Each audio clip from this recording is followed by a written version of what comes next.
Welcome to Back to Basics, Episode 1, Chainsaw PPE. Now we're all familiar with our basic PPE, our steel-toed boots, high visibility work vest, hard hat, gloves, and safety glasses. But what else do we need? If we look at Chapter 21 of the Maintenance Way Safety Rules, you will find the PPE chart. First, find the task that we are performing. In our case, we're going to make a cut with the chainsaw. So once we find a chainsaw use, we see we need hearing protection, which we're going to use earplugs, eye and face protection, and hand protection. We also see that we have to use chainsaw chaps. Let's take a look at the eye and face protection chart. We see we need to wear a face shield over impact goggles. Last, let's take a look at the hand protection chart.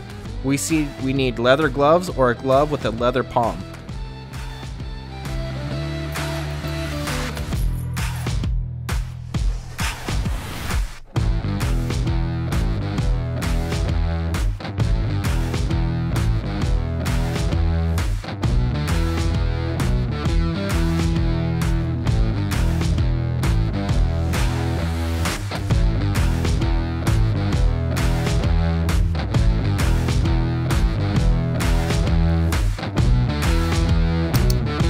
Once you get all your PPE on, take a drink of water to stay hydrated, and then go ahead and make your cut.